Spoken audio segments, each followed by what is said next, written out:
예, 코스피는 강보합권, 코스닥은 상대적인 강세를 나타내고 있는 흐름인데요. 시장의 변화들이 꽤 있습니다. 민재기 역발상 투자, 흔들리는 시장에서 중심을 잡고 투자하는 전략을 세웁니다. KB증권 프라임클럽 민재기 팀장님 함께합니다. 어서 오십시오. 안녕하세요.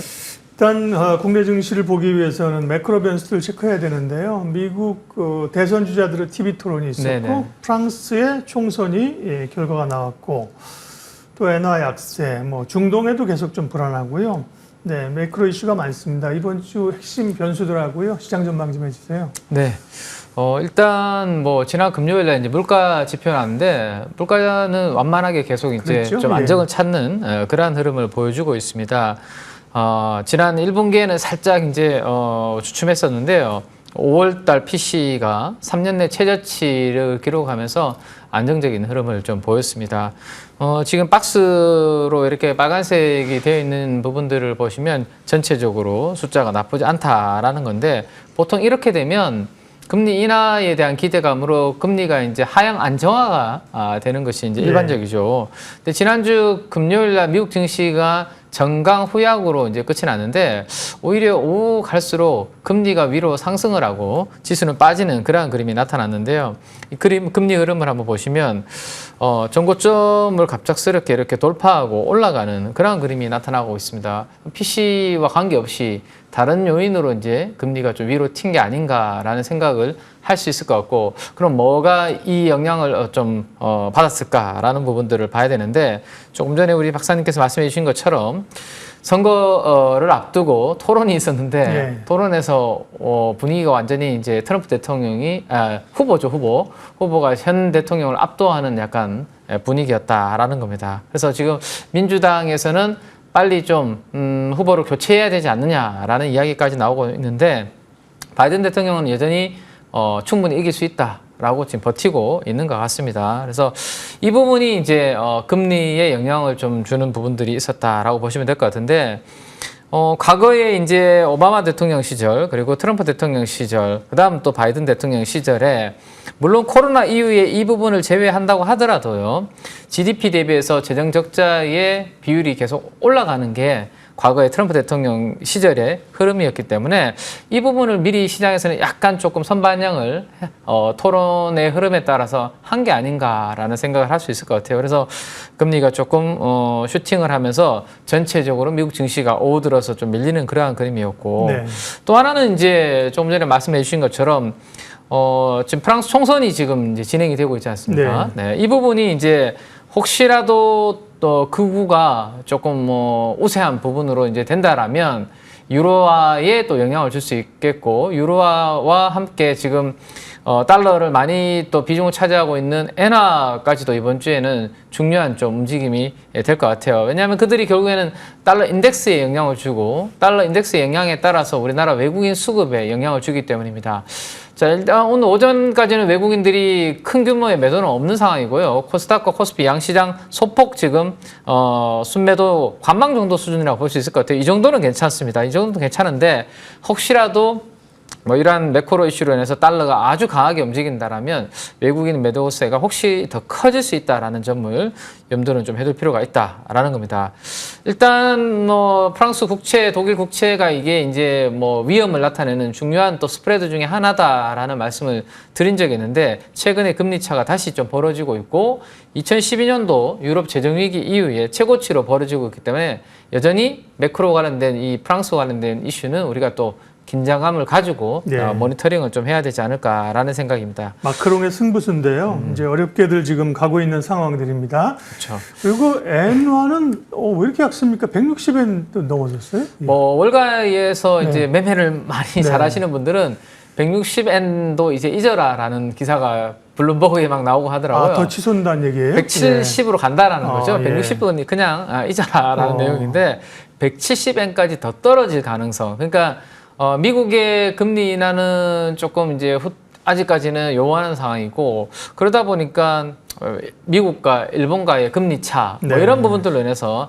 당분간은 쉽지 않다라는 건데요. 이 또한 유로화 다음으로 달러 바스켓에 많은 비중을 차지하고 있기 때문에 이 또한 달러를 단기적으로 약세로 만들기는 어려운 그죠? 여러 요소다라고 보셔야 될 것 같아요. 그래서 달러가 약세로 좀 되어야 뭐 우리나라를 비롯한 신흥통화가 강세를 보이면서 좀 대형주, 그 다음에 지수가 좀 움직이는 그런 네. 그림이 될 텐데 지금은 당분간은 좀 달러가 강세에서 쉽게 꺾이지 않을 그런 제반의 요소들을 갖추고 있다라고 보시는 게 좋겠고요.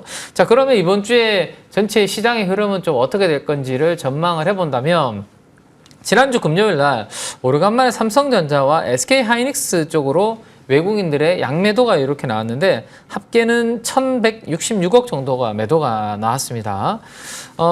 수요일과 목요일만 하면 이렇게 양매수를 했고 전체 외국인들 매수세에서 거의 80% 전후를 삼성전자와 하이닉스를 매수하던 외국인들이 금요일에는 이렇게 좀 돌아서는 모습이었는데요. 근데 너무 삼성전자와 하이닉스와 같은 대형 반도체로 쏠리는 것보다는 오히려 그 부분이 좀 밑에 종목 단으로 수급이 확산되는 것도 괜찮습니다. 제가 봤을 때는. 그래서 이 쏠림 현상은 좀 완화되는 부분은 좀 나쁘지 않다. 다만 대형주 쪽으로 수급이 이렇게 안 들어간다면 지수가 강하게 단기적으로 움직이기는 좀 쉽지 않다 정도 염두에 두시면 될 것 같고, 그 다음 이제 그러다 보니까 금요일에는 오히려 상승 종목 수가 양시장 모두 하락 종목 수보다 살짝 살아나는 오랜만에. 오래간만에 오히려 삼성전자 하이닉스의 매도가 나오니까 전체적으로 흐름이 좀 살아나는 그런 그림이거든요. 그래서 이 부분이 이번 주에 좀 진행이 되면 좋을 것 같고, 마지막으로 정리를 좀 해드리면 이번 주에는 미국에 이제 또 휴장이 주중에 있습니다. 맞아요. 네, 예. 휴장이 있고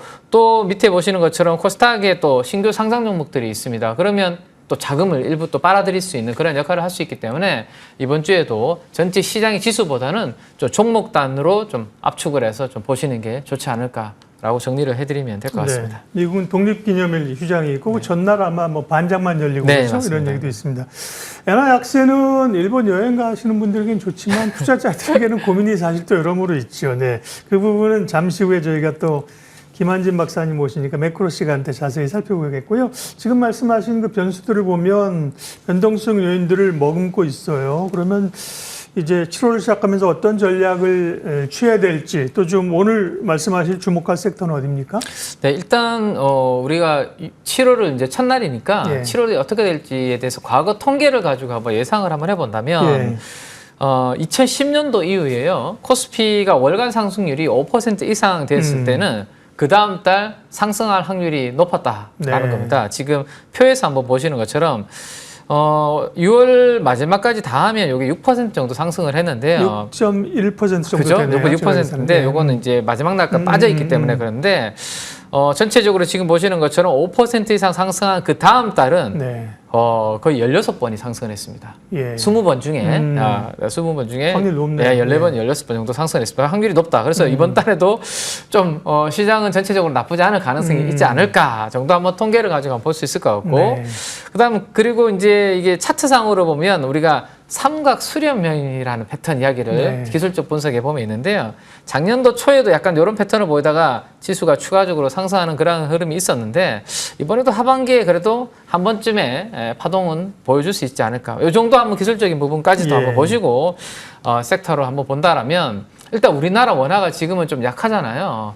그러면 이제 우리나라 원화의 약세를 좀 커버해 줄 만한 요인이 뭐가 있을까라는 생각하면 결국에는 밸류업에 대해서 좀 강한 하반기에 뭔가 좀 임팩트가 나오면 네. 외국인들이 이와 관련해서 수급이 좀 들어와주면 우리나라 원화를 좀 사야 되지 않습니까? 그죠? 그러면 원화의 약세를 조금 방어해 줄 수 있는 그런 부분들이 되지 않을까라는 생각에 정부에서 이제 하반기 본격적으로 밸류업 프로그램과 관련된 여러 가지 이제 또 이벤트들을 준비를 하고 있는데 그 부분에 대해서 좀 임팩트가 이렇게 잘 진행이 되면 대표적으로 밸류업 관련된 업종들, 금융업종, 그 다음에 자동차, 뭐 이런 부분들이 계속해서 좀 하반기에도 힘을 좀 낼 수 있지 않을까. 그런 부분들을 한번 체크를 해보시면 좋을 것 같고.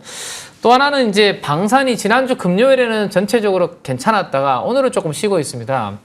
뭐, 젤렌스키 대통령이 휴전에 대한 코멘트가 이제 조금 이야기가 오래간만에 나오다 보니까 오늘 방산은 살짝 쉬는 모습인데요. 지금 방산은 우리가 어쨌든 수출에 대한 모멘텀을 많이 기다리고 있고 특히나 요즘 중동 쪽에서 수출 이야기 기대감이 좀 있는 상황입니다.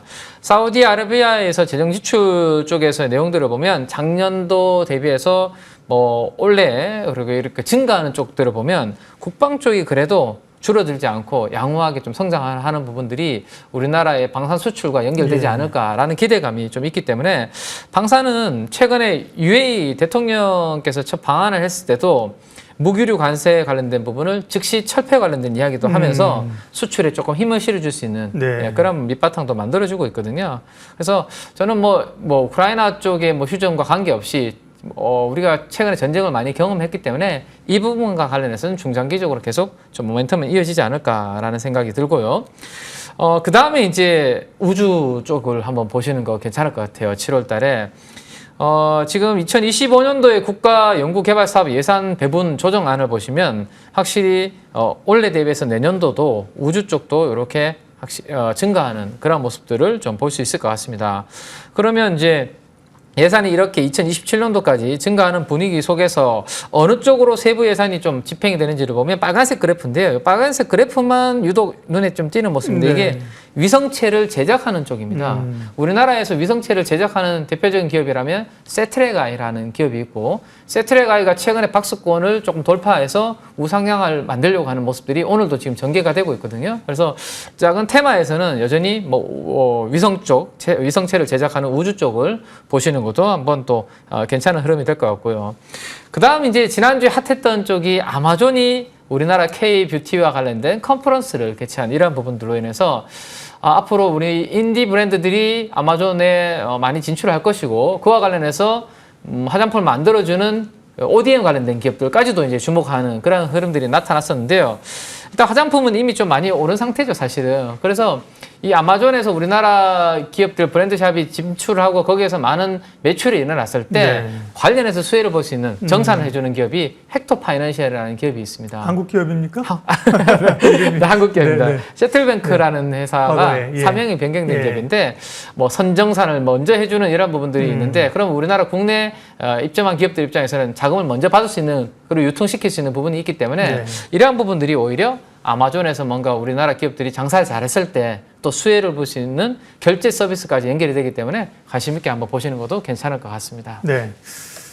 여기까지 하면 될까요? 네, 뭐 이 정도. 네. 할 건 많이 있지만 시간상에 그러니까 변동성 있는 시장 전략과 또 주목할 섹터들 얘기하셨습니다. 민재기 역발상 투자 KB증권 민재기 팀장님 함께했습니다. 고맙습니다. 네.